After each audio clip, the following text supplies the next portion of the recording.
42 एकड़ पर फैले दूर से ही चमकते हुए इस मकबरे को दुनिया का 7वां अजूबा भी माना जाता है। अगर आज के दौर में इसकी कीमत का अंदाजा लगाया जाए तो संगमरमर का ये अनमोल मकबरा हैरत अंगेज तौर पे $1 बिलियन यानी लगभग 8300 करोड़ रुपयों से भी ज्यादा महंगा है, क्योंकि ताजमहल को ऐसे डिजाइन किया गया है कि जब मेन गेट के पीछे से इसको देखा जाता है तो ये काफी बड़ा लगता है, लेकिन जैसे ही मेन गेट की तरफ बढ़ा जाता है तो ऑटोमेटिकली इसका साइज छोटा होता जाता है। दिमाग को हैरान कर देने वाली ये कोई पहली ट्रिक नहीं थी जो मुगल आर्किटेक्ट्स ने इस्तेमाल की हो।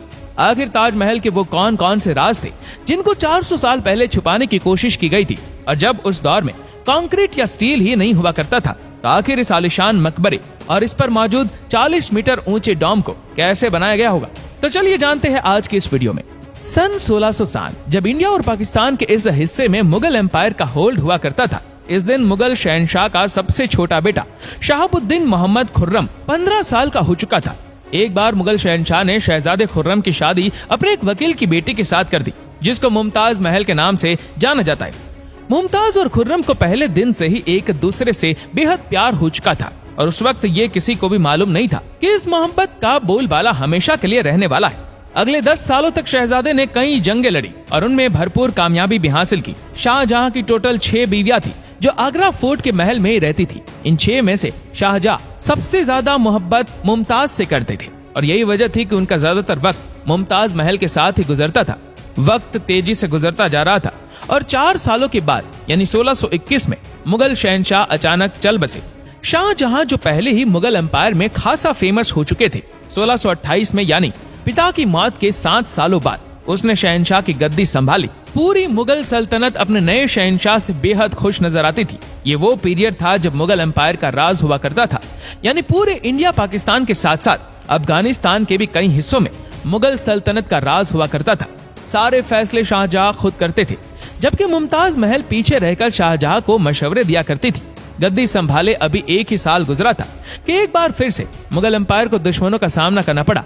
अगले 2 साल जंग चलती रही और शाहजहां को इस जंग में भी भरपूर कामयाबी नसीब हुई, लेकिन शाहजहां अभी इस कामयाबी का जश्न मनाते कि उनको एक दर्दनाक खबर से आगाह किया गया।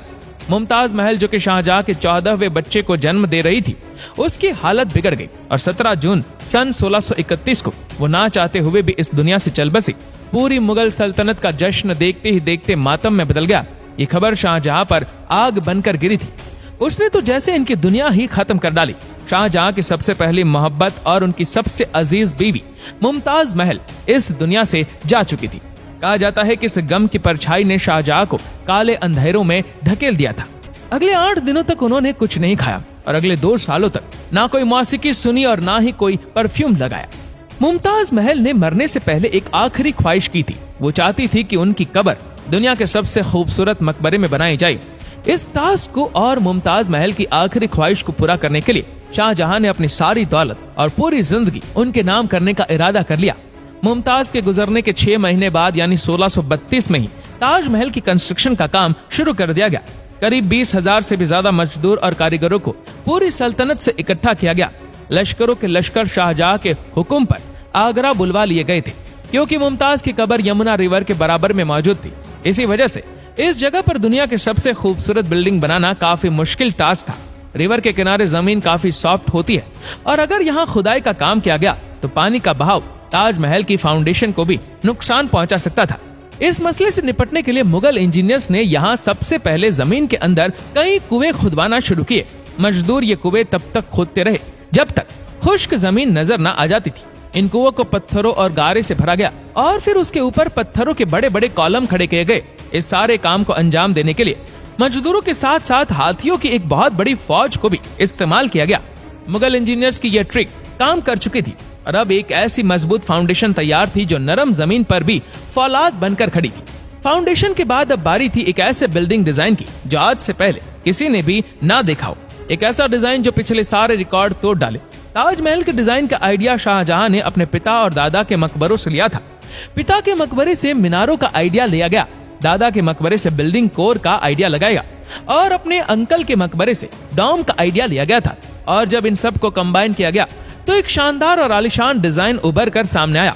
बिल्डिंग के इस स्ट्रक्चर को बनाने के लिए लाखों नहीं करोड़ों ईंटें मौके पर ही लाई गई। ये सब इतना आसान नहीं था। और इसमें पैसे भी बहाए जा रहे थे।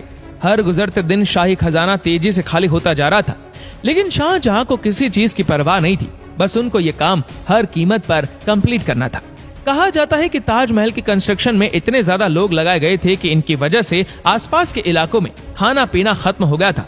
20,000 मजदूरों और कारीगरों की डिमांड पूरी करने के लिए शाहजहां ने आसपास के तमाम इलाकों से अनाज आगरा मंगा लिया था। कई सालों की मेहनत के बाद बिल्डिंग का स्ट्रक्चर कंप्लीट हो चुका था और अब बारी थी इसको संगमरमर से सजाने की। ये संगमरमर आगरा से 400 किलोमीटर दूर राजस्थान से मंगाया जाना था, क्योंकि यहाँ का मकराना मार्बल आज तक दुनिया का फाइनेस्ट मार्बल माना जाता है।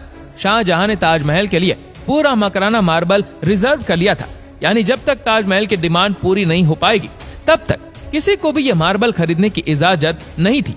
1000 हाथियों की मदद से हजारों टन वजनी मार्बल राजस्थान से आगरा मंगाया गया।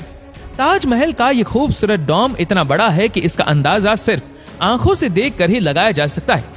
आजकल इस तरह के डोम बड़ी आसानी से स्टील स्ट्रक्चर पर बनाए जा सकते हैं, लेकिन 400 साल पहले 40 मीटर ऊंचे डोम को बनाने में उनके पास सिर्फ पत्थरों का ही सहारा था।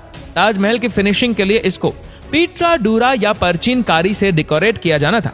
पीट्रा डूरा एक ऐसी कलाकारी को कहा जाता है जिसमें कीमती पत्थर को मार्बल के अंदर तराश कर लगाया जाता है। मार्बल को बड़ी महारत और बारीकी से कीमती पत्थर की शेप के हिसाब से तराशा जाता है और फिर उसमें पत्थर को ग्लू के जरिए चिपकाया जाता है। पूरे 22 सालों के बाद सन 1654 में ताजमहल के कंस्ट्रक्शन का काम पूरा कर लिया गया। शाहजहां ने इस आलीशान इमारत का नाम अपनी पसंदीदा बीवी की याद में ही रखा। मुमताज महल से इसका नाम ताजमहल रख दिया गया। शाहजहां का ये महंगा तरीन प्रोजेक्ट कंप्लीट तो हो चुका था, लेकिन इसने मुगल सल्तनत को तबाही के किनारे पर ला खड़ा किया। 4 सालों के बाद यानी 1658 में शाहजहां और मुमताज के अपने ही बेटे ने शाही तक उलट दिया और खुद मुगल एम्पायर का शहंशाह बन गया। शाहजहां जो पिछले 30 सालों से इस तख्त पर राज कर रहे थे, उसको कैदी बनाकर आगरा फोर्ट में ही बंद कर दिया गया। सिर्फ एक फैसिलिटी ऐसी थी जो शाहजहां को दी गई, और वो ये थी कि जिस कमरे में उसको बंद किया गया था उसकी खिड़की से वो ताजमहल को देख सकते थे।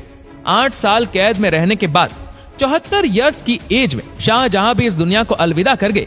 शाहजहां का अब मुमताज से दोबारा मिलने का वक्त आ चुका था और उनको ताजमहल में ही दफन कर दिया गया।